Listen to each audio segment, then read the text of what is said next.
Welcome back, Tiger fans, to Rockin' Radio's football podcast. I'm Nate Edwards. That's Nathan Hurst. This is Before the Box Score, your sad Oklahoma recovery show. Welcome to it. It's Sunday.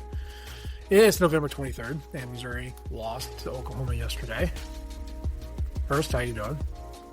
Doing all right. You know, it's hard to be too upset when you know exactly how the game's going to play out, and then it plays out exactly that same way. Yeah. But at the same time, it doesn't make it any less frustrating, but it does make it harder to get like overly excited. Yeah, I don't like being right in these situations. You know, you look at we talk about the game on paper versus the game that you actually see, and you go, oh, this sucks. I hope it doesn't go that way. And then it goes that way. I'm like, damn, don't like that. Don't like being right about that. But yeah, it played out basically exactly the way you thought it would. Both offenses stunk. Both defenses were excellent. Wasn't first to 20 who wins, but it was incredibly low scoring. And I was thinking, we, as Missouri fans of the past, 25 years, we have been on the wrong end of several different types of losses. And I can't quite figure out which one I dislike the most.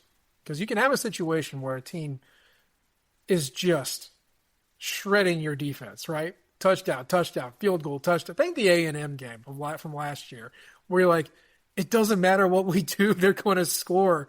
Like, it just takes the life out of you, and it sucks. And you're like, oh my God, we got another 40 minutes of this. And you're like, that's not going to fix anything.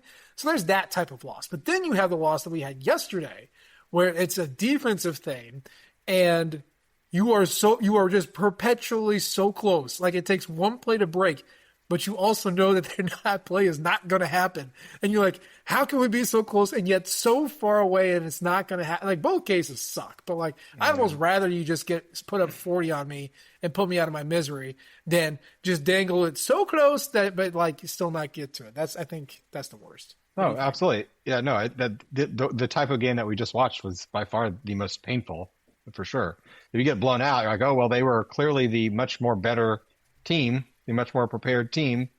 And, our team didn't show up that day. And, sometimes that happens. But when it's make two plays away from a tie or winning a game, but it's just never there. And it's always about an inch farther than your arm can reach. It hurts. It hurts just in a frustrating way. And this should be different than it is type of way. And it's that sucked. I mean, it was a couple guys make a couple plays, and it's a very different it could have been a very different outcome. Yeah. Yeah.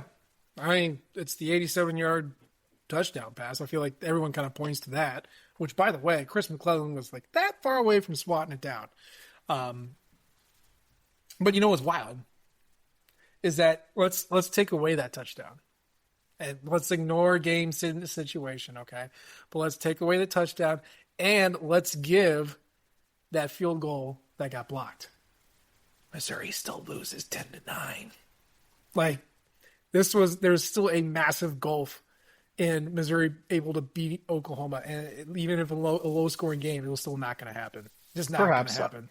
Yeah, I mean, perhaps. I mean, that would completely change how everything plays out. But let's say all else being equal, but they make a field goal and then they don't give up an 80-yard touchdown on 2 plays later, which is just exactly what happened against Vanderbilt 3 weeks ago. Yeah. In the fourth quarter there on 4th and whatever, and they throw it, and that's one of the plays that could have been made. Kevin Coleman just can't bring in the catch in the end zone. Instead, maybe you're kicking another field goal there, and maybe you're feeling okay about it, and then you're looking to go up 12-10. Oh my God! Disgusting. So it's gross. Or take away a 25-yard punt from your own end zone. That, and maybe have just competent special teams across the board, and they're not scoring another, because they scored 2 touchdowns. One on an 80-yard touchdown, which is the only way Mizzou gives up touchdowns. Which the other way is just terrible special teams that set you up inside the 40. So. Yeah. And even then that required a defense. Yeah, that's the other way, is they have a defensive penalty that extends the drive, which is what happened on that drive as well, with an offsides penalty on 3rd down. So, this was a Mizzou to a T game in terms of how it played out and how they lost. Well, I always viewed this year as a bridge year, just because the offense was getting a hard reset, and you looked at the depth chart for the Central Arkansas game, and you saw half the roster was transfers, and most of those transfers were in their first year. Okay, like, it's going to be rough, even in the transfer portal era, where you can just portal your way to victory. Like, a lot of times, those portal players are better in year 2 than they were in year 1. Doesn't matter where they started. It has shown to be the case. Year 2 transfers are better than year 1 transfers. Okay, so that is what you're relying on your offense. And the defense, as we predicted, is going to be great because it was full of how many? A lot of transfers, but are they in their second year? Yeah, most of them are, except for David Wilson, who's just a freaking going to be in the NFL next year. So this was always going to be the case. And I think playing a really, really easy non-con and a pretty bad SEC team in your first 5 weeks gave us a false sense of hope that came crashing down when you started playing ranked teams and then going on the road. Okay, so I know there's a lot of frustration here. I know it felt like the playoff was getting ripped away from us because this coaching staff is, quote-unquote, being out-coached all the time. You can have bad days and still be a good coach.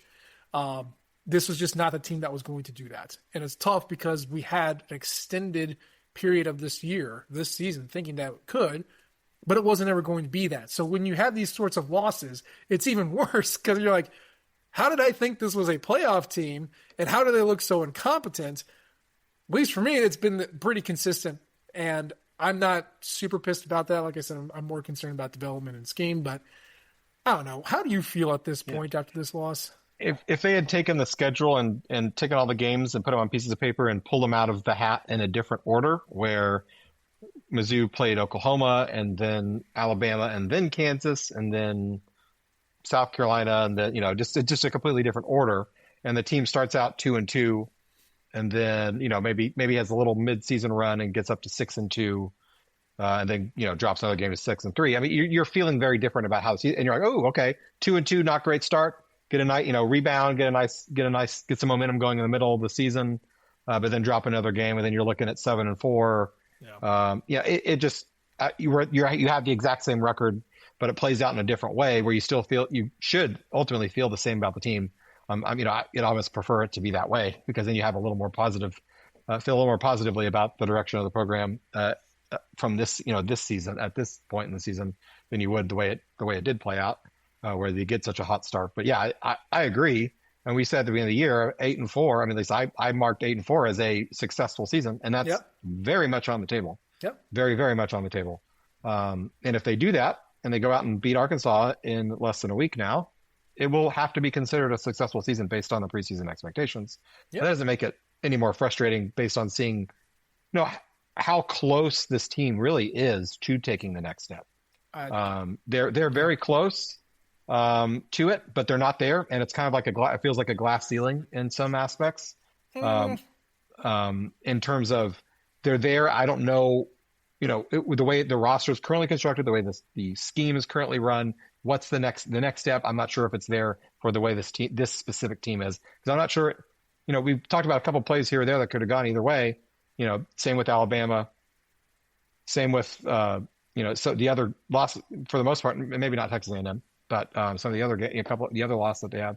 But that's been consistent throughout. There's always a couple plays that could, unless they're getting blown out by Texas A&M twice and Alabama last year. Unless they're getting blown out, which doesn't happen often, it's just right there, but they just can't get it, and it just gets really frustrating. Yes, but I thought this was going to be a bridge year, and I did not think they were going to lose 2 quarterbacks in the kicker. That was a loud clash. I didn't think that was going to happen, and then it did happen. Okay, so this is a 1 quarterback team who has had to play their freshman third stringer. Okay, you have trotted out 2 kickers now, neither of whom are apparently quick in the process or accurate. We'll get on that in a couple minutes. And so a team that plays really excellent defense, runs the ball with a minor threat of passing, and relies on field position and field goals, is now doing that with a punter who was not punting at his last school and is now here, a freshman kicker who was not expected to kick, your freshman quarterback who was not expected to play because there's 2 upperclassmen in front of him, and yet you're still 3 points away from beating Alabama, 7 points away from being a top 10 Vanderbilt on the road. Yes, you got bushwhacked by Texas A&M. That was said freshman quarterback, third stringer's first start. Okay? Nothing about this season is out of whack. And the fact that they were so close in some of those games, even yesterday, more than what I thought it was going to be, frankly. Okay? So I think, yes, the losses hurt. But again, focus on how this program is developing.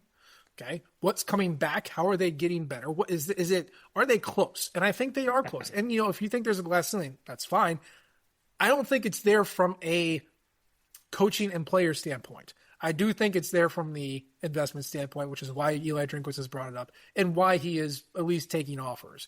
Because it seems to me, if you look at the Drinkwitz era, he has either had a kick-ass offense or a kick-ass defense. And there is 1 year where he had both, and that was 2023, and a lot of those guys kind of came out of nowhere, especially his quarterback. But based off of his comments of we need to increase our funding, we're not as rich as you think we are, it kind of feels like they are either funding a defense or they are funding an offense, and then it just flip-flops to keep those pieces around.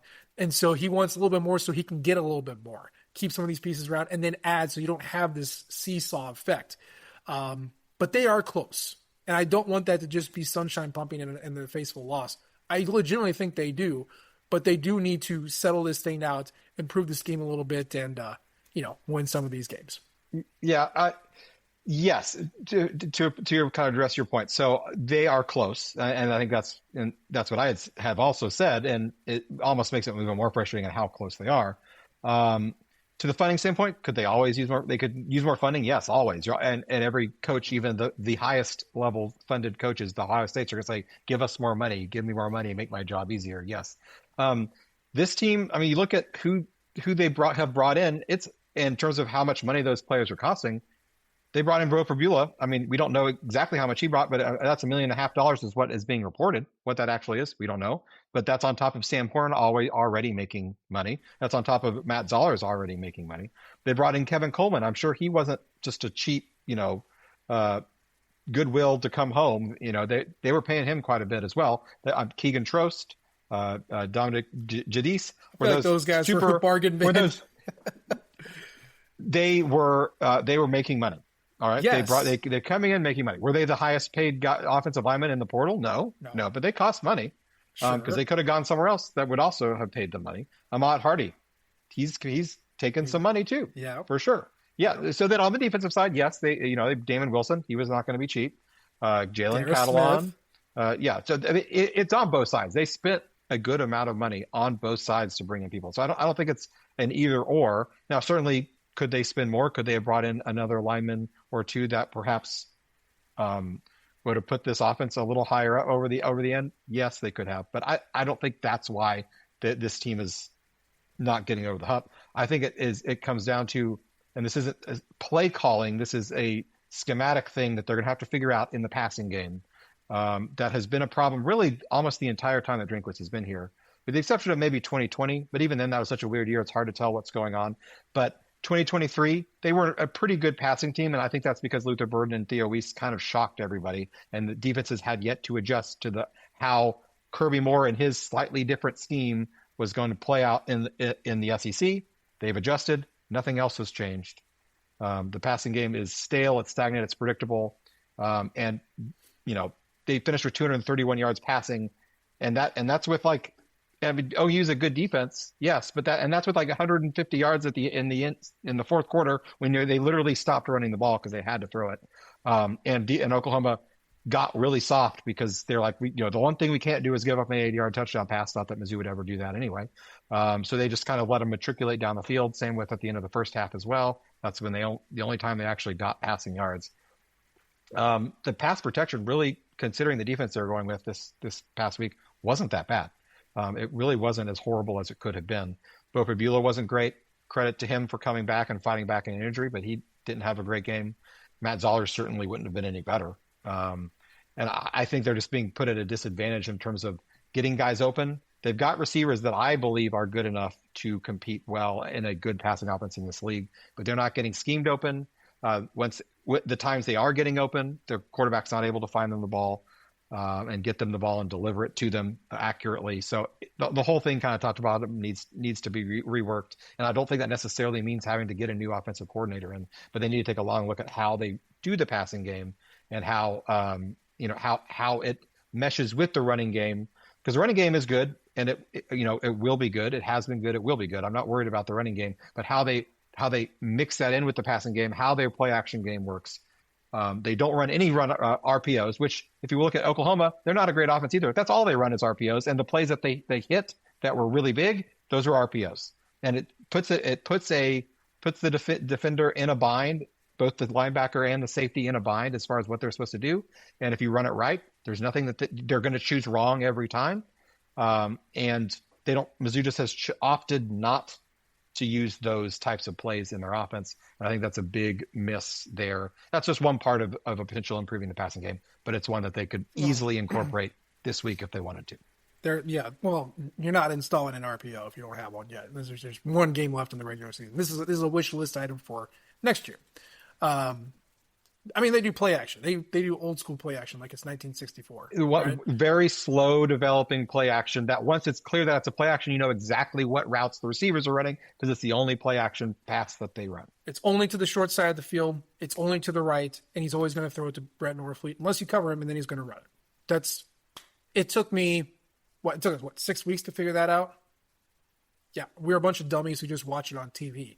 What do you think a defensive coordinator who's obsessed with finding tendencies and has been studying you for months in the offseason and all week, do you think they've probably figured that out? Yes, they do.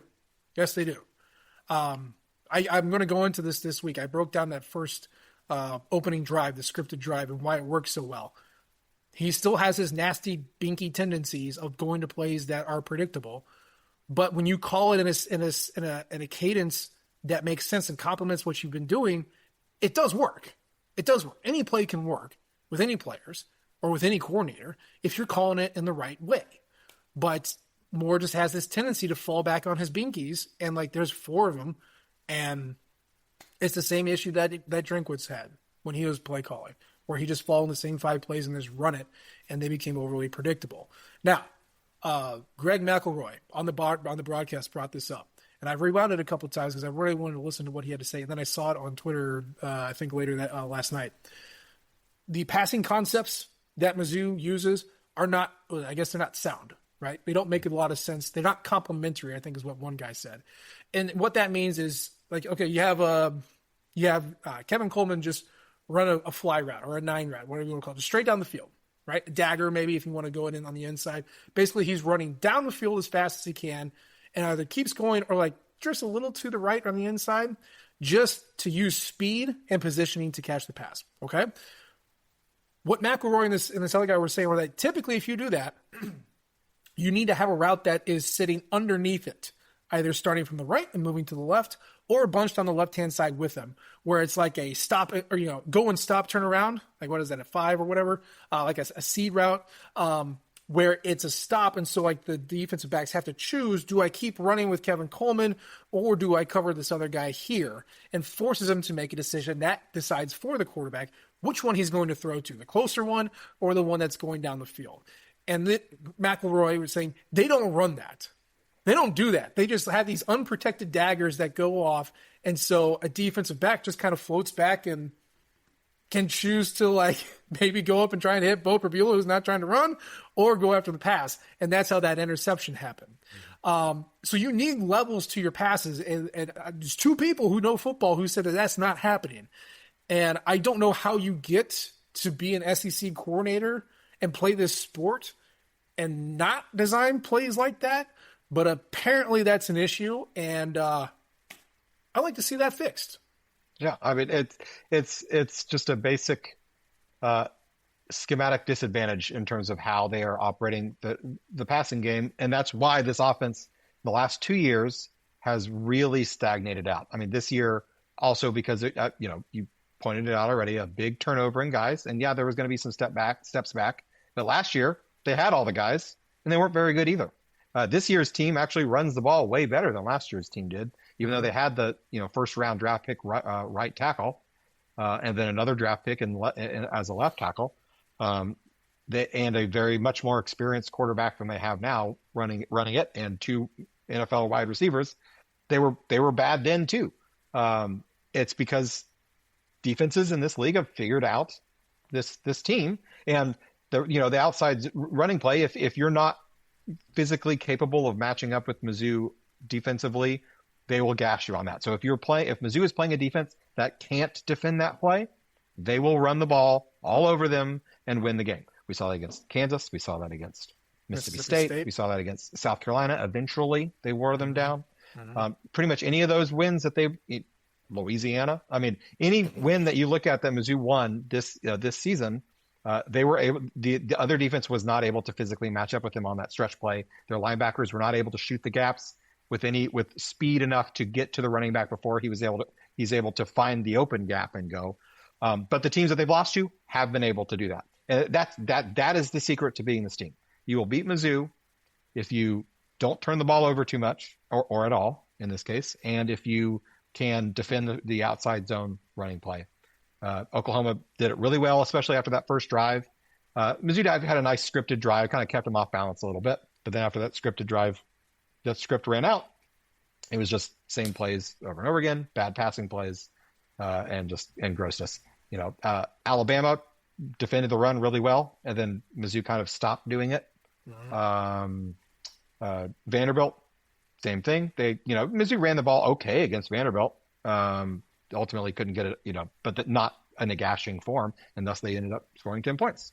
Same, Auburn might be the one exception to that whole rule where they could not run the ball, but Auburn was just Auburn and insisted on losing every game that they played. So hopefully Arkansas is going to be the same way. I have a feeling that they will be, because just having watched them a lot, they will not defend the stretch run, and so that probably means it's going to be a good day for Mizzou. But we'll talk about that one next week. Yeah, I'm going back. Mizzou's rushing success rate against Alabama was 50%. They ran 26 times, threw it 27 times. Auburn, their rushing success rate was 32%. So, yeah, that was not very good. Also, one of the best rush defense they went up against.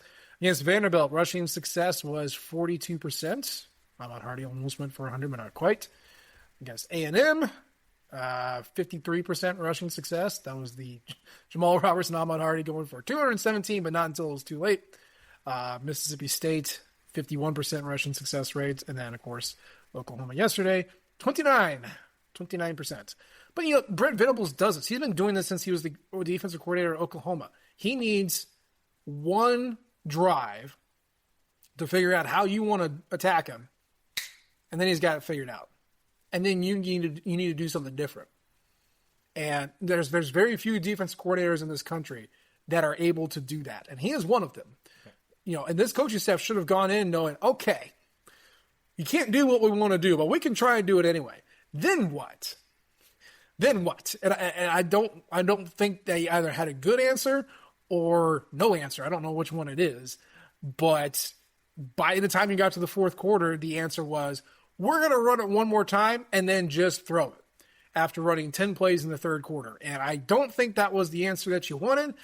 Also, the run wasn't working, so I get it. But they did not have an answer. And they don't have a counterpunch if you take away stretch zone. That's a problem. No, and I mean, but it's probably the most disappointing thing is the defense, once again, played more than well enough to win a game against a top 10 team.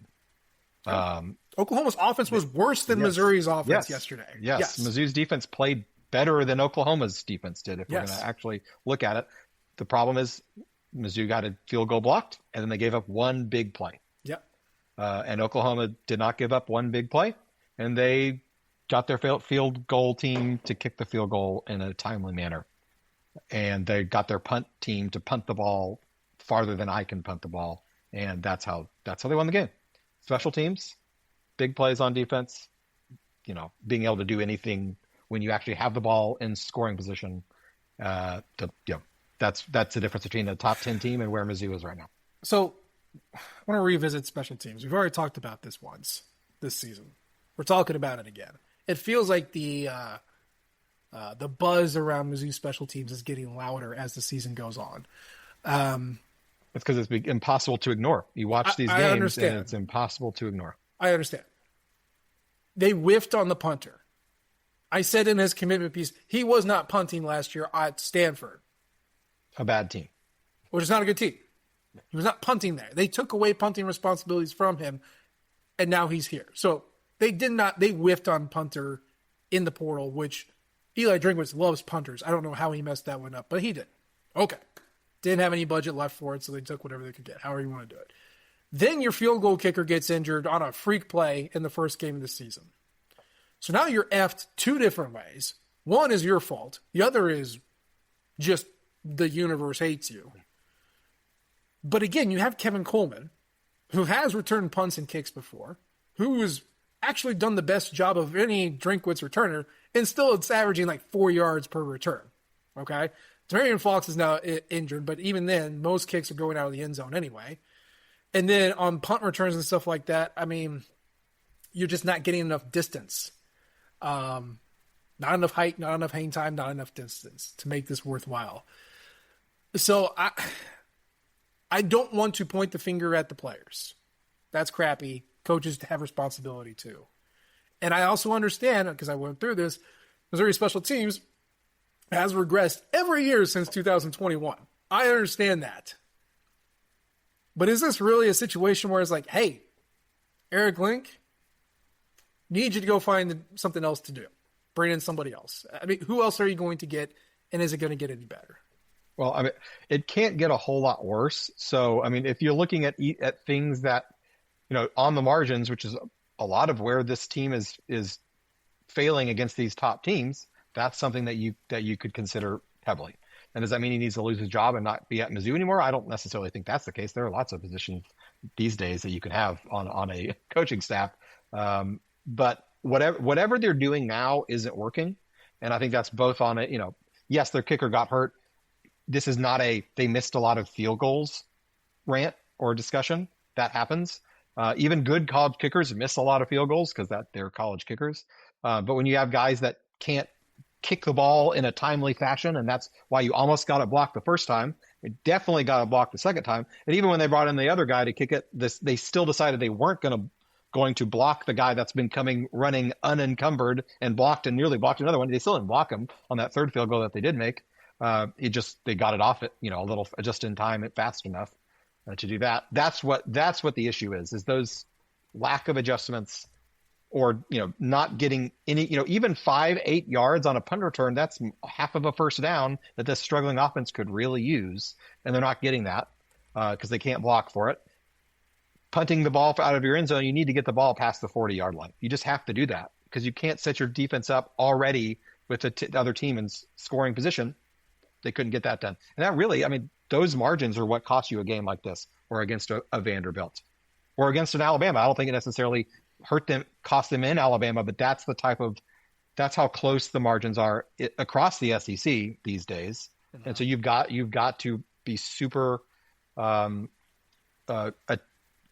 detail oriented on these things if you're going to take that next step. Yes, they could, if they threw for 500 yards a game, that probably would make them so good that they wouldn't need to focus on that, but that's not where they are. That's not where they're going to be. So what else can they do to get them over that hump? This is an obvious one, and I think that's why it's frustrated a lot of Mizzou fans lately, for sure. Is because it's something that should be, you would think, something that's fixable. It is fixable. Yeah, I don't remember how many times Missouri's had a field goal blocked since 2020. I don't know if that's not a ton, stat. Not a lot, maybe 2 or 3. Point is, I don't think it happens all that often. It happened here, but I don't think it happens all that often. If we have a punter who averages, 48 yards per punt instead of 41, are we still pissed about special teams? Like, is it really just get a better punter? I'm trying to figure out that's really the main issue here, because there's not one. It's not one single fix. It's not this one guy is going to make it better. It's not Blake Craig not being injured is going to make the special teams unit as a whole better. That's one piece of it. But it's a combination of the personnel and how they are deployed. the punt return unit, covering that. That's been okay. They've had lots of penalties on kick-off returns when they actually can return it. Lots of penalties on punt returns when they can actually return it.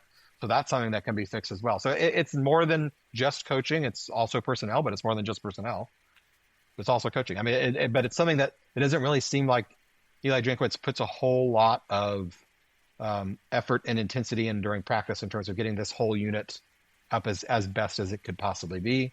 And maybe it's not worth it, but it sure looks like it could be, because we talked about 10 points right there, that you flip the game in this game now, and then you kick a field goal instead of going for it on a very tough fourth down.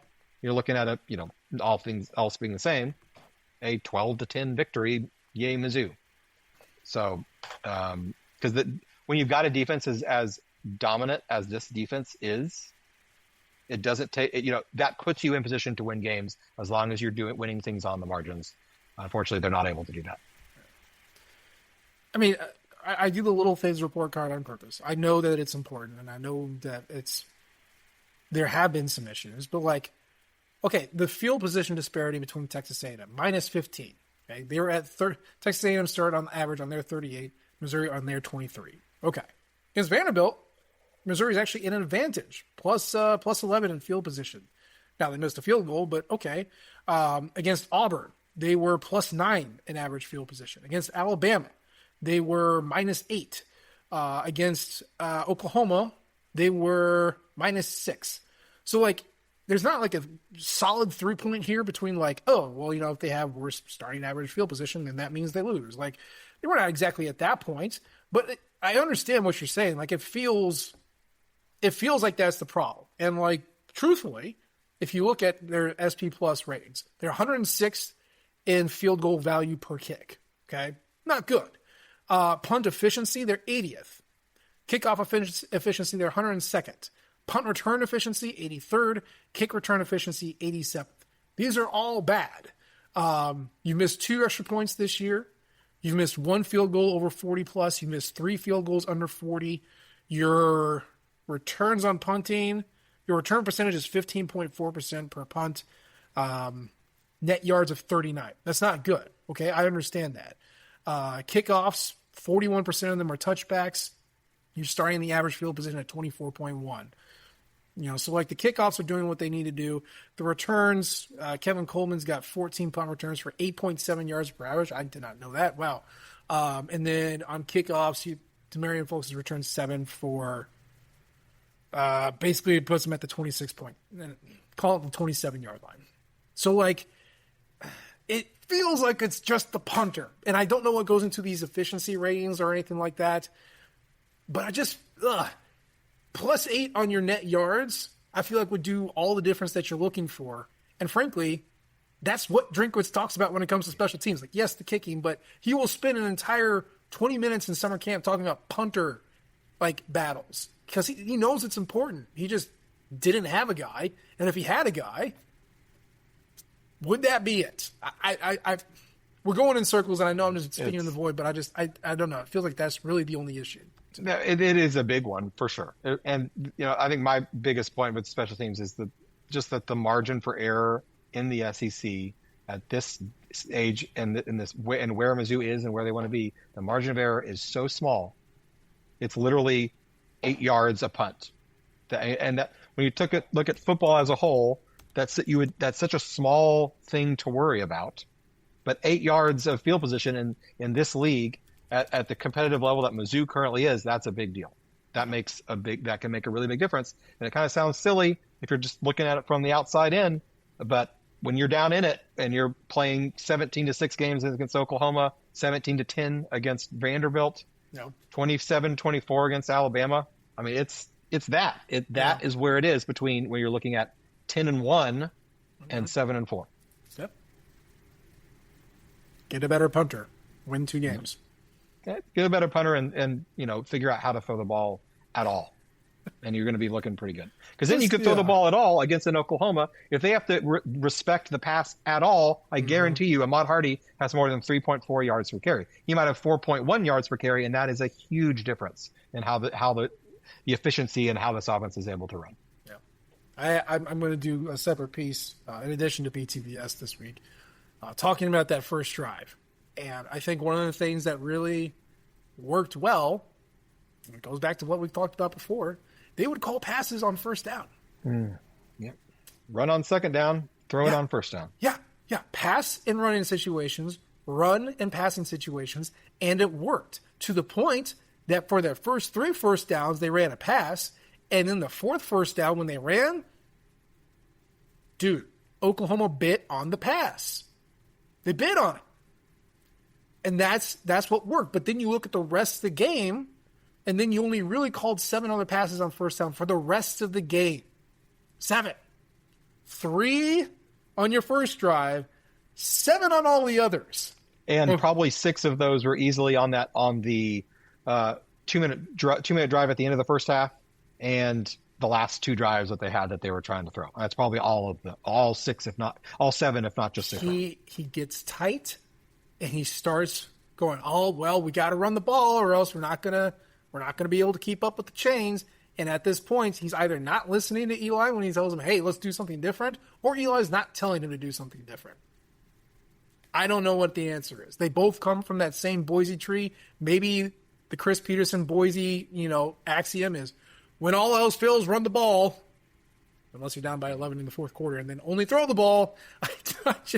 I don't know. It's so curious to see that they can do these things, and then as it gets tough, they stop doing them. Yeah. I don't know what the disconnect is. Very frustrating, and that's also where a simple RPO in your offense would make a big difference. Then you can't be wrong. If it makes sense to throw, if you can throw the ball, if you've got the numbers in the box for that on first down, you throw the ball. If they've backed up and you've got the numbers in the box to run the ball, you hand it off instead, and you give the option there, and then you can't be wrong. Or if it's executed properly, you're not going to be wrong, and then you're either running the ball for 5 yards on first down, hooray, or you're throwing it for 8 yards on first down, hooray, and that sounds awesome. But that's just not something that they have chosen to employ. And I promise you, it is legal. They are allowed to do that.